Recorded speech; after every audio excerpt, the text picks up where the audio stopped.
చెప్పాడు. తిట్టారా శివాజీ గారు? ఎవ్వరు తిట్లా. ఇలా వేసుకుంటే బాగుంటదమ్మా అని చెప్పాడు. మీ మంచి కోసం చెప్పాడు. మగాళ్ళ చూపులకు హద్దు ఉండాలి, కానీ నీ డ్రెస్సింగ్ సెన్స్ కి హద్దు ఉండొద్దా?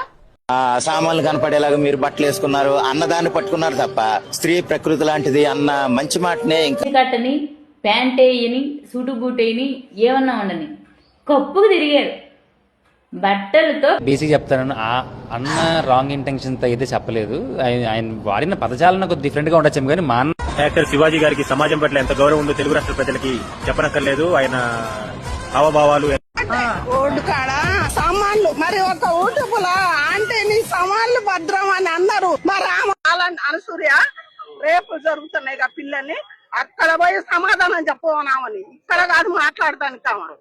ఉంది పెద్ద మూవీలో చికిరి సాంగ్ లో ఉంది, సరుకు సామాను చూసి ఇలా వేసి గోల చేశాను. మరి అక్కడ వచ్చినప్పుడు చిన్మయ్య గారు ఎందుకు రియాక్ట్ అవ్వలేదు? వచ్చినప్పుడు అంశయ్య గారు ఎందుకు రియాక్ట్ అవ్వలేదు? మంచిగా అన్నారు కానీ ఎక్కడో వంకాయమ్మలో గోంగూరమ్మలో మాట్లాడతారు. వాళ్ళు అటువంటి వస్త్రధారణ చేస్తారు కనుక మాట్లాడతారు. చాలా తప్పు చేసినట్ల శివాజీ ఏం తప్పు చేయలేదు. తను ఏంటంటే ఆయన వాడిన వార్డ్స్ ఊర్లల్లో ప్రతి ఒక్కరు వాడతారు. గౌరవప్రదంగా ఉండాలి. సబ్జెక్ట్ ఇది. అనాగరికలుగా ఉంటామా బట్టలు ఇప్పుకు తిరగని, నాగరికులుగా ఉంటామా మంచి దుస్తులు వేసుకొని మంచి